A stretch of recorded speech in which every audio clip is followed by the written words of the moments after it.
That's the presenter. We're ready now. All right. Thanks so much for letting me fumble through. All right. So we're going to be talking about reflecting on um, campus voter engagement today. And again, I'm Ellen Knutson, acting manager of the American Democracy Project. I'm going to start out with a couple of announcements, though. Um, First, we have more of these democracy conversations coming up in March, March 28th, the last Friday.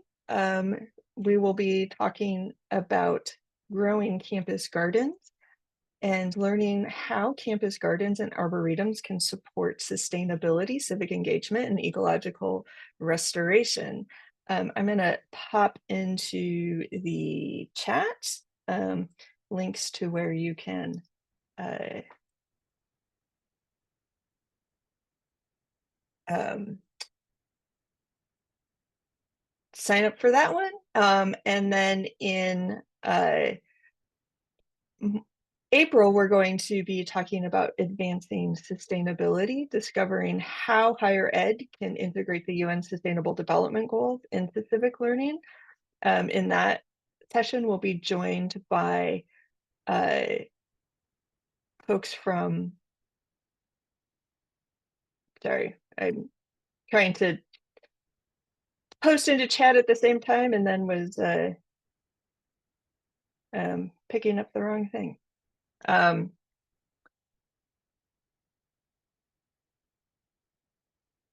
I see what I've done. Anyhow, we'll be joined with folks from the University of the Bahamas, and then finally, in July, we're going to have our inaugural American Democracy Project Summit in Indianapolis. And right now, we are accepting session proposals, and we will. I hope that you get together with your colleagues and your students and plan a session now. All right, with that, let's get into the meat of what we're talking about today. First, I'm going to talk through the Practicing Democracy project that we did here at ASCU in 2024. We did this in collaboration with many allied organizations. A number of you are on the call with us today, so thank you for being here. And I'm going to talk through what we learned through the research that we did about what we were seeing happening on our campuses. And along the way, I am going to be asking for you to contribute through poll and chat. And we're going to end with a collective discussion on where we go from here. And how do we use what we know to grow civic engagement on campus? So just as a tiny bit of background here, I'm drawing this research on three primary things. One, immediate post-workshop surveys that we conducted after each of the workshops we did in 2024, which there were 23 total workshops. And then we did a cumulative survey at the end of the year, which we sent to all workshop attendees who were campus-based. And to get broader insights about what they were doing and how they used the information from the workshops. And then I did 14 in-depth interviews with people who had completed those surveys and were campus leads in voter engagement.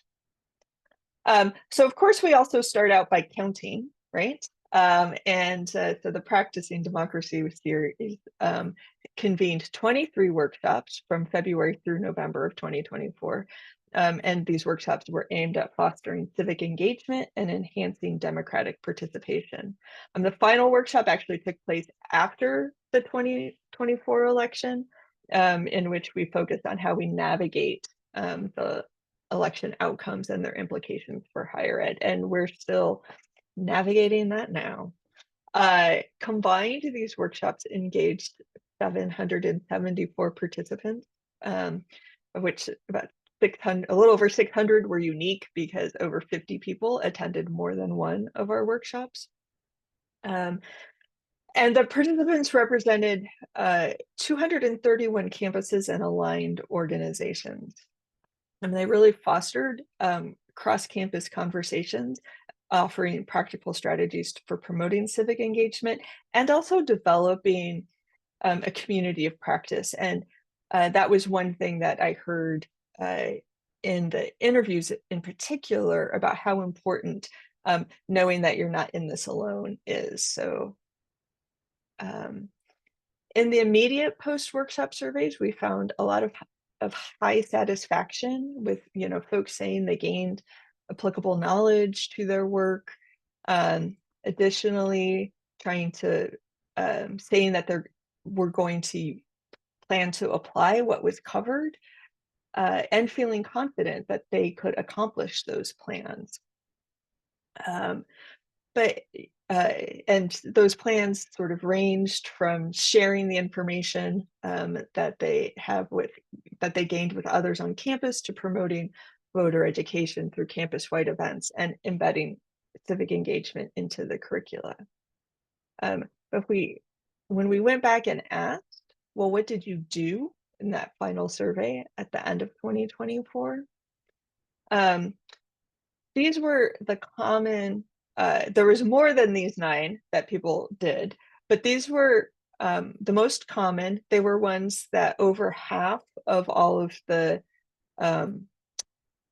people who responded to the survey did conduct, and ranked in order. So from 1 to 9, campus registration drives, providing information through various events, on campus web pages, providing civic internship opportunities, hosting debate watch parties, etc. I think it might be interesting if you put into chat which of these you have done on your campus, or if you know that these things happened on your campus, you can just type in which numbers correspond. Many of these, you'll notice, focus on getting information to students on the logistics and mechanics of voting. And that was something that was brought up a number of times in my interviews, was just how confusing the voting process can be for first-time voters, especially voters who might be coming from households that don't have a habit of voting in that household. So I'm gonna, and so that level of just kind of repeating the information, kind of time and time again was something that, it needed to continue to happen, because we were always, or people were feeling like they were always coming up against a person who hadn't yet gotten this information.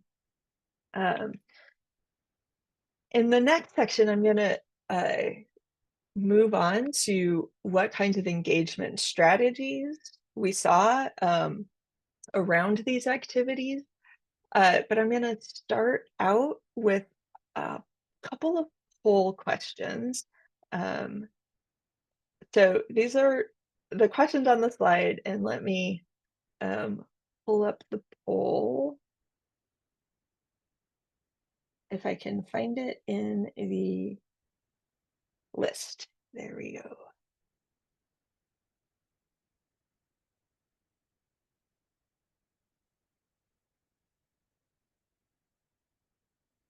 I think I'm launching the right one. I have 3 polls for you, just so you know, as we're going through this.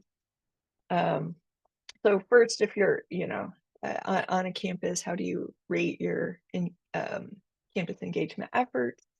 And then what voter engagement strategies worked best for you on your campus, or for those of you who are from allied organizations, maybe what from the campuses that you work with.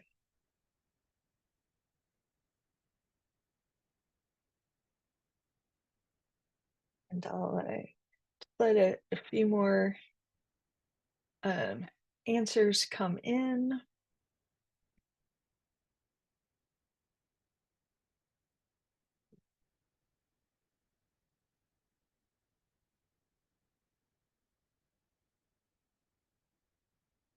Maybe just one more second for people to um, hit their submits, and I'll end the poll. But you'll see that um, you know, many of you are thinking that the your campus voter engagement is good, but room for growth. And I feel like we always should feel like there's room for growth, and um, that's voter registration tables and student-led uh, initiatives were things that you found to be um, working quite well on your campuses. I'm going to stop that share and um, stop share, close that window, and move to the next slide. And this is what I heard from the surveys and from the interviews. And you'll see that it's quite similar to you, with student-led initiatives being a big one. People just saying time and again, if they're going to be much more interested in listening to their peers, uh, than from others. And the peers also just knowing, having better and more creative ways to engage with each other. And so that was a second thing that I heard was this just creative engagement, whether that's through art installations, working with the graphic design students on creating messaging and social media campaigns. I definitely heard about some fun ways of thinking about doing mock voting booths, whether they were full art installations, or having people vote on things that were more in the popular culture.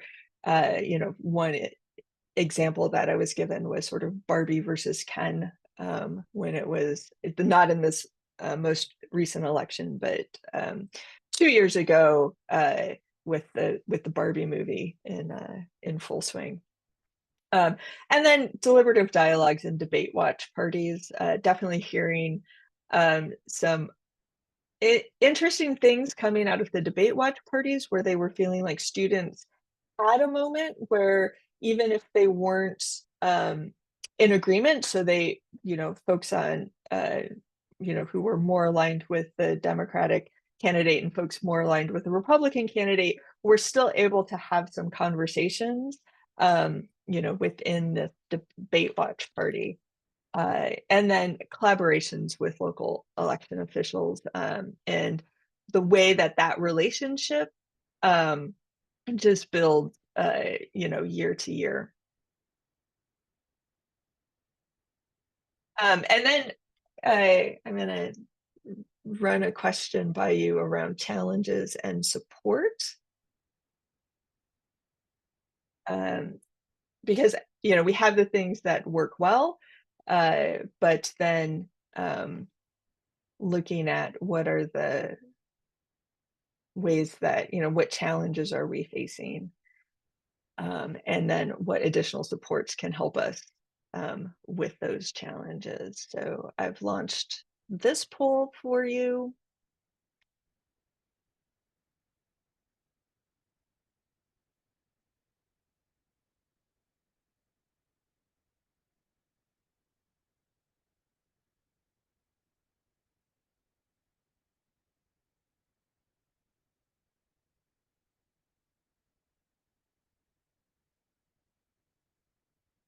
See, the results are rolling in.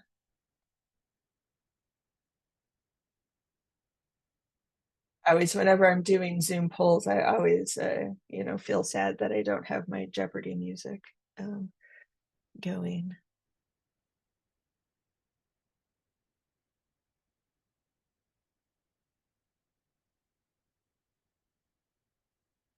it looks like the responses are slowed, and so I'm going to end this poll and share the results, where it seems like lack of funds, no surprise, or resources, and student apathy or disinterest are the top two challenges.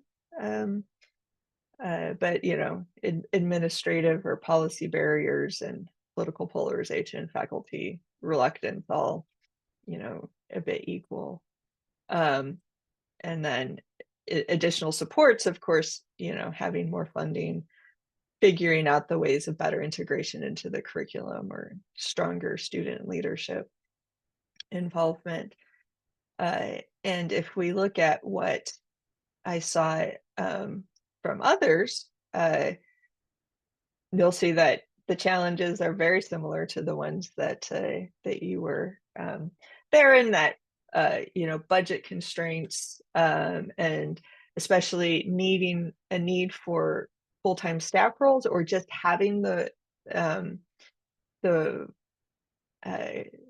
voter engagement a part of a job description. Many people were doing it, in addition to what their job description was. Student confusion. But that also wraps into the apathy or disinterest. Some of the folks that I talked to didn't really want to name it as apathy, because they felt like it was just a little different, of this hesitancy and confusion around the whole process. And then faculty hesitancy. I write due to fear of partisanship, but it's the fear of perceived partisanship, of being labeled as partisan. And certainly that notion of being nonpartisan, I heard time and again, of how difficult it is, that it is it can take a personal toll if we need to necessarily be nonpartisan in all of the work, but as individuals, we may also have our own our own ideas, our own wishes, and own desires. And it can, that I had one interviewee who described it as having their nonpartisan persona that they had to keep putting on, and that it was a lot of work. And feeling more and more work as we are finding ourselves in climate, we're feeling more polarized. The promising practices that I heard from people in sort of trying to address these challenges, started out first with really using storytelling and historical activism narratives to help students understand that they have a voice, that they can see from the past where that agency has made real change, and so that they should know that they can continue to work in that way. Expanding peer-to-peer outreach. So again, that student-to-student talk, so important. And whether you're using your federal work study funds to help form students who can be that peer-to-peer outreach, or different kinds of ambassador programs that are out there. And then ways that we're engaging students in civic development beyond voter registration. A lot of this, I'll talk about it more a few slides from now and get you thinking about it as well. But is around advocacy work. How, if you're concerned about an issue, how do you make a change on that issue? Who do you need to go to talk to? Maybe likely isn't the president, but there may be others. And then it's always heartening. It is not the vast majority of folks that I talk to, but more than two, or more than a handful of folks that are really working towards institutionalizing engagement on their campuses. And that engagement includes both for students connecting to general ed learning outcomes, and also for faculty, ways that it is part of their tenure and promotion policies for faculty.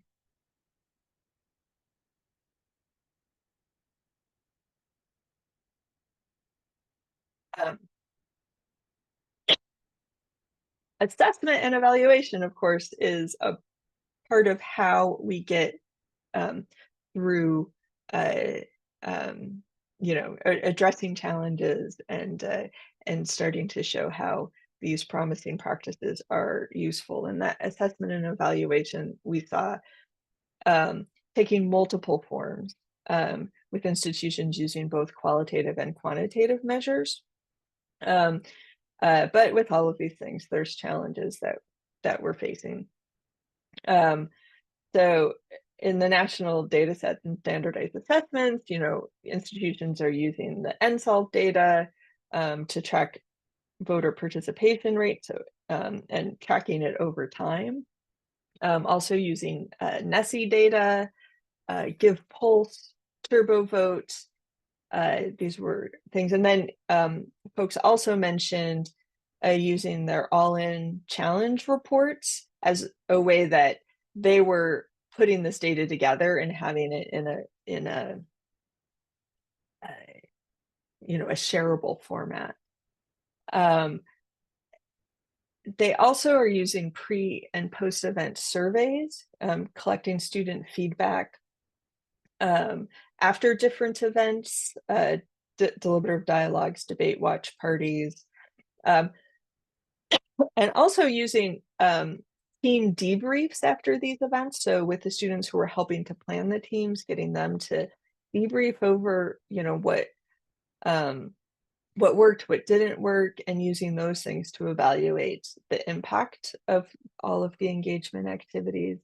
Of course, tracking the numbers, how many people came, are we seeing across time more or less students coming to events, and collecting even things like volunteer hours, how many student volunteers are we doing, and how much engagement are we getting on our social media.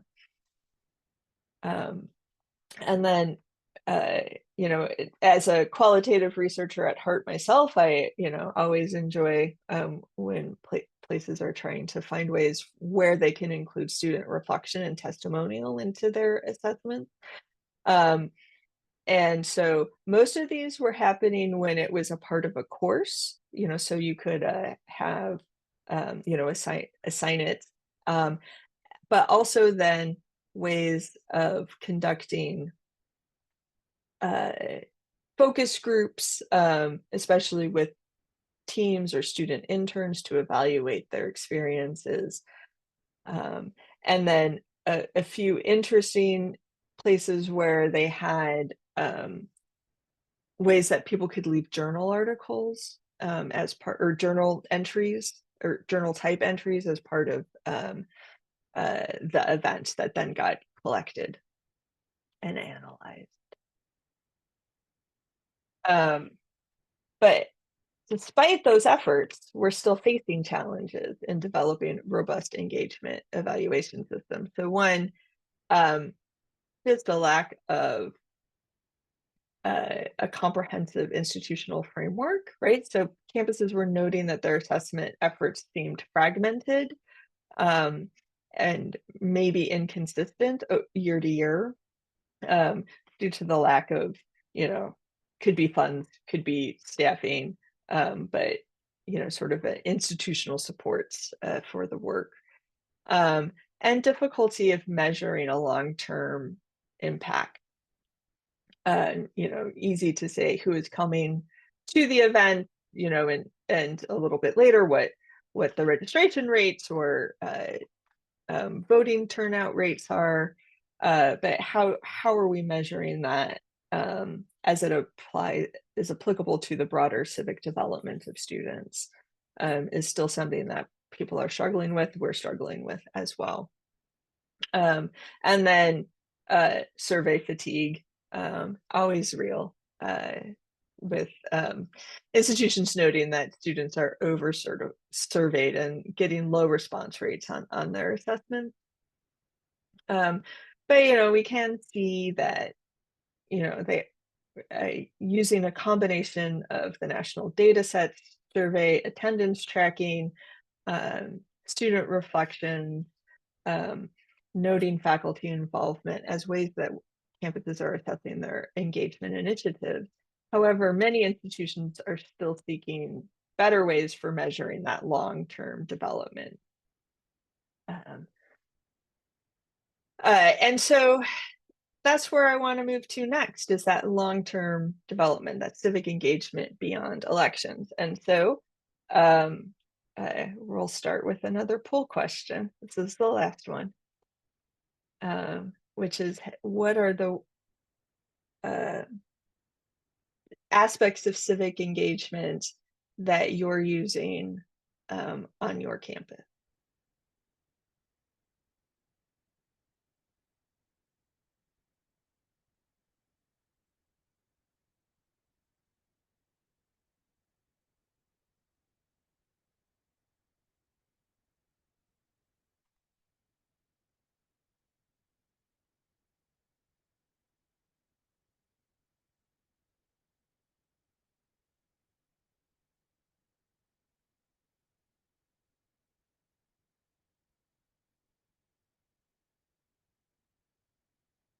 All right, so I see that's the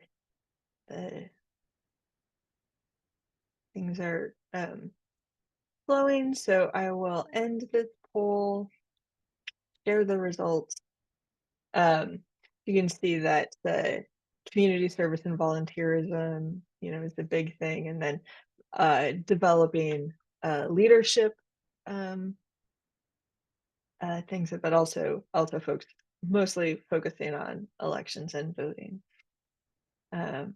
And what I was hearing in the civic development beyond elections, again, multiple forms across different campuses. Voter registration and election participation were still key elements many institutions were focused on, but when they were moving towards broader engagement initiatives, it was through dialogue and discourse activities, trying to foster that civic habit that highlights the importance of creating space for disagreement without hate, ensuring the development of the ability to engage in productive discussions, and how those dialogues can help students articulate their views and listen to differing perspectives, and connected to the fourth bullet point on here, developing advocacy skills. Universities were also investing in programs that train students to take on structured leadership roles.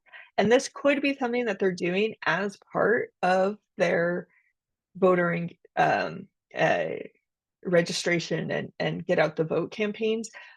So developing that leadership amongst the students, they were then seeing that students would move to move from that shorter term activity of voting and get out to the vote to a long-term identity of civic leadership and advocacy. And then connecting student engagement to their lives and their careers. People really finding that if you could link civic participation to their academic and professional interests, students were very responsive then to how they could become more engaged with it when it's framed as relevant for their futures. And then in the advocacy training, so this could be stemming from first deliberative dialogues, or we've had this discussion around an issue. Now, what do you do with that? What do you do with the decisions that you're making or the ideas that you're coming to? Where do you take that? To also bringing students to state legislature in order to do advocacy in the light of what their interests are. And of course, through all of this, we're still finding like the overarching challenge that folks keep coming back to is to how are we within civic engagement on campuses addressing political disillusionment and polarization. Um, people continuing to come back to this notion that there's some fear of political engagement, fear of being canceled, or the consequences for stating political opinions, and trying to figure out the best approach, whether it's through structured dialogue or different kinds of trainings to create some safe environments for discussion, that students could feel that they could have their voice and could find their agency. Liking that to also, I was hearing somewhat of a tale of two campuses, the students who were engaged or feeling like they could be engaged, and those that either had this fear or this apathy or this disinterest. And so finding the bridge from the more engaged students to the less engaged, which may in the end be in that peer-to-peer environment. So it's kind of a way of a conclusion of these remarks before we move on to some discussion. The interview data was showing that elections are a focal point, but still trying to work towards that civic engagement that extends beyond voting, by integrating deliberative dialogue, leadership development, civic education, faculty involvement. The institutions are, beginning to build foundations for lifelong civic participation. But now what?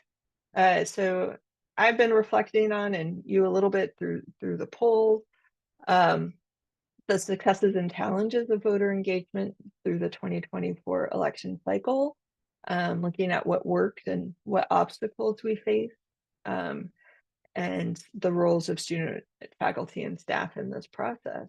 Now I want to shift our focus to what comes next. Where are we now, and where are we going? How do we build on what we learned to strengthen civic engagement beyond elections?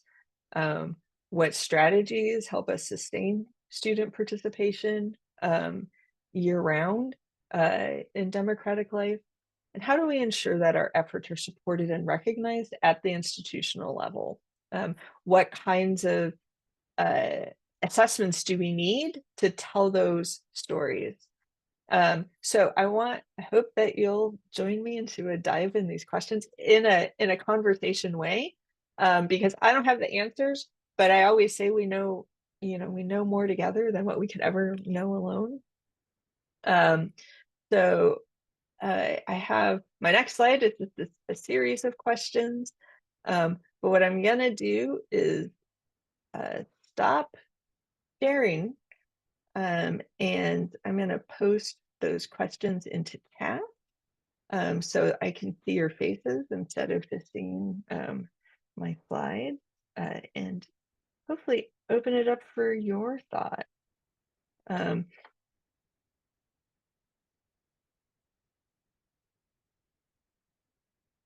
Right, so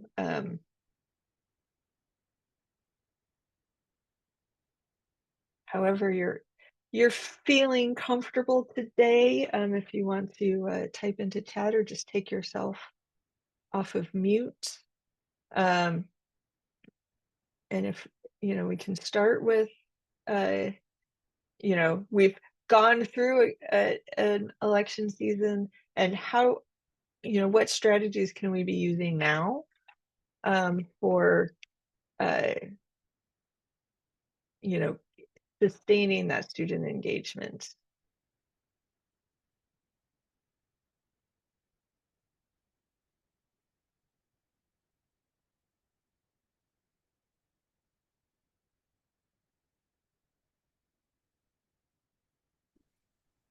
I can start unless one of our campus friends, like Nalani, who I just saw on a webinar before, wants to speak.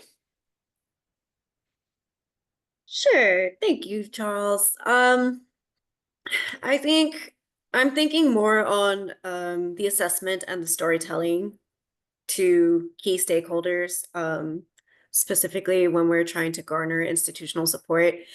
That data and narrative, that I think that is key. So really leaning into using our NSELF data and showing the gaps in representation amongst all of the disciplines. And then narratives of students who are from out of county at the University of Texas at San Antonio. I had at least 3 students tell me on election day that they wouldn't be able to vote in this election because of the confusion of the registration process. So I think compiling those kinds of narratives and sending it up to university leadership could really um, demonstrate the need that our office, our civic engagement office needs in, kind of lightening the load, so to speak. Mhm. Yeah. So Absolutely. yeah, so I'll jump in on the first as well. I think like it's actually last year we so many got so focused just on the vote for president, which of course is very important. But we have elections in some states every year, some states we don't. I think about in Wisconsin, there's a very important Supreme Court race, April 1st. So I think just really pushing in the states where there are elections that if you voted last year or you didn't, you should still want to vote this year because those judges, those town councils, those education boards, they impact us just as much as president. I would also add, and I want to add, I understand the caveat that some places it's not possible, but at Campus Vote Project, we've really kind of pushed this semester to a lot more work around, you know, pushing for or against bills. We have a lot of students right now, who we're training them, how do you call up your state senator, your congressperson? And so we're strictly voting rights here, but we are actively having students push against this SAVE Act. But also like really encouraging students. Advocacy is a way to do this work beyond voting. And there's definitely I'm not going to get into other issues, but when it comes to voting, C3s can still do work around, voting bills, such as this SAVE Act. So I think advocacy is definitely something we can do a better job on. Right, and that was something that I was hearing from folks too, and especially uh, helping students think through what local issues are and ways that they can get more involved on, even, from, as local as a school board, but also, that it isn't just, these big national policies. Those, of course, are important, and we need to still be thinking about them. But that's not it. Just as you both were saying, I'm wondering, Nalani or anyone else, on if you have had success in sort of using narratives with getting greater campus buy-in. Uh, Me personally, I have not. It's not that there are no narratives to be shared. But I'm only one person and I haven't quite been able to start capturing that data. We are a Give Pulse campus, and that's something that I would really like to lean on for this year and start capturing that data and maybe, sorry, Slack messages and aggregating it with with NSELF data. Yeah. And then even possibly interviewing some of our faculty to ask them, what do you hear or what do you not hear from students surrounding elections and democratic engagement? Mhm. Yeah, one of the things that I'm working on, it wasn't at a point of being able to be shared in a way that it wasn't just me being like, this is interesting and there's something here. um but it's we were collaborating with Give Pulse on what things they can find from the ASCU campuses, also with Nessie and their civic module.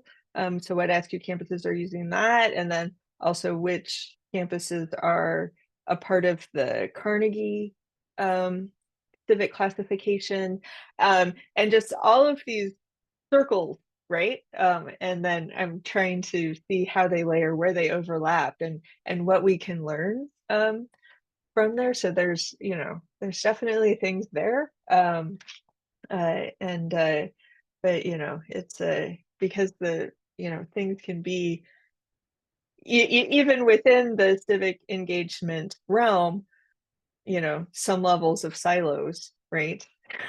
um trying to move that forward. Other thoughts that people have on either ways to support greater civic development on campus, uh, especially in light of today's political climate, or things other concerns that you may be having. Jane, I see you took yourself off of mute. Yes, thank you. So I'm not sure that one could have a really detailed discussion of this at this moment. I'm more just interested in, are these conversations had somewhere and can I find resources? For example, I teach political science, political comm. And so from my perspective, you can have advocacy without having ideology. And to some degree, it feels very hamstrung that we're supposed to be socializing people into a political system, but we can't talk about values and we can't talk about really this time we're living in. We literally, some of us feel like we can't actually say what's happening. And I feel like then that means we can't be as powerful, we can't make as much difference if we're modeling ways that we don't actually behave. We vote on things that reflect our ideologies and our policy positions, which are a part of our ideologies. So and again, I'm sure this is a hornet's nest, but are there people having these conversations of where can we talk about ideology? Where can we talk about party platforms? Where can we talk about misinformation and fake news and where that's coming from? Are people doing this on their campus? Where is it happening? If anybody knows. So I mean, I would say that the conversations are happening, and it is I know that at ASCU we're trying to work out what resources we can so hearing what resources are needed from campuses, so then we can start to put them together and not just creating a resource because we think it might be interesting, but no, we're hearing this is what we need, this is what we need. So we're in somewhat of a still in a listening mode, which even like this conversation here is helpful for me then to think through what kinds of resources the American Democracy Project can start to make available. Certainly it will be discussions that we have at the American Democracy Project Summit in July. you know, as we're starting to build that space out, those conversations will be happening there, and maybe some answers to some of the questions might be available as well. I don't know if others, you know, have thoughts on where they're hearing these conversations, or what places they are finding resources.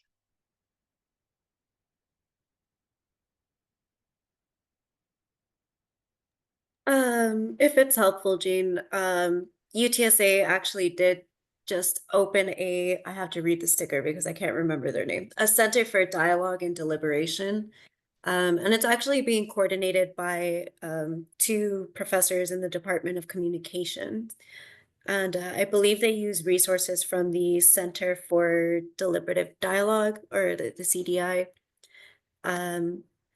It's not held within the classroom. It's sort of more of a co-curricular thing where they'll have facilitated conversations to include deliberative dialogue. But I know it's been a long time coming for them.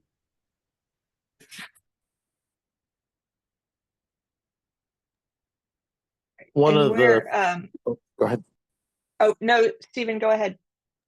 I was just going to say one of the things I borrowed from Kara Lindemann and some other colleagues was including those values when beginning our deliberative dialogues. And then that way the students can grapple with that during the conversation and then root their conversations in that. So, I mean, I've seen that really change kind of how those conversations go on our campus. For instance, like we had a number of years ago when we started this, our first chance was with gun legislation because we're in the state of Texas. But students really cared about safety, for instance, right? And so then they talked about their values around safety. They just had different ways of getting at it. And then that led to like really interesting conversations about how you get to safety. So that's one of the things that we've started to incorporate in our deliberations is, you know, starting with those value statements and what we share in common to then couch that rest of that conversation. Even if we don't agree on what gets us there, we can untangle that along the way.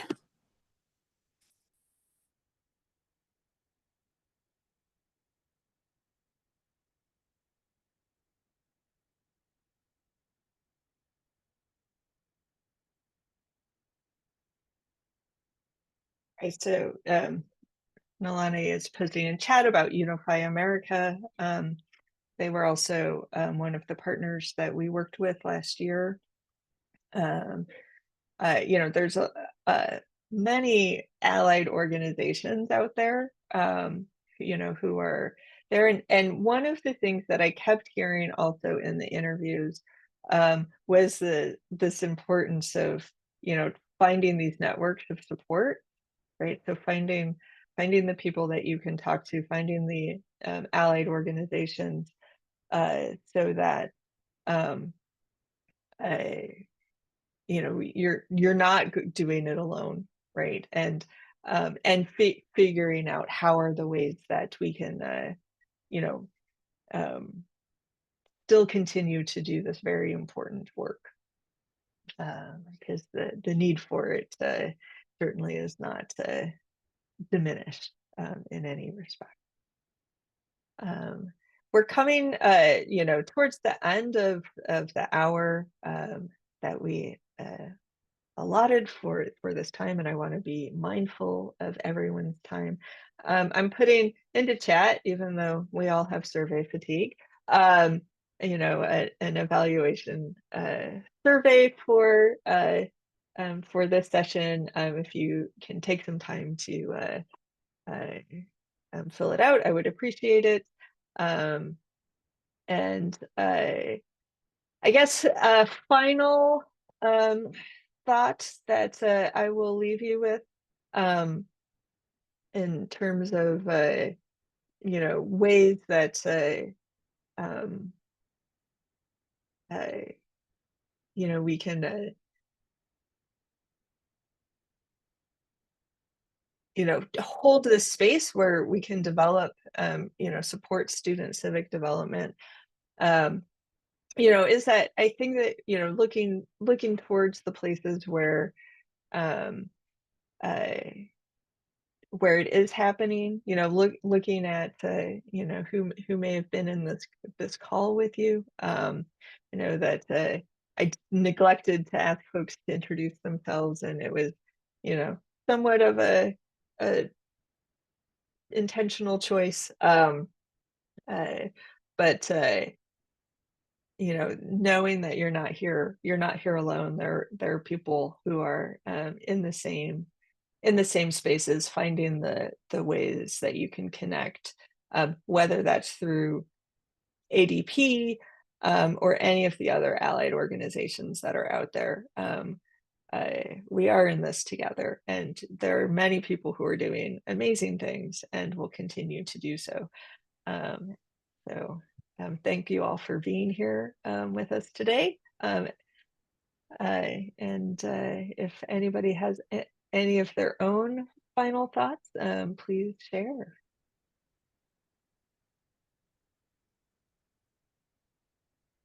Thank you. All right, I will stop the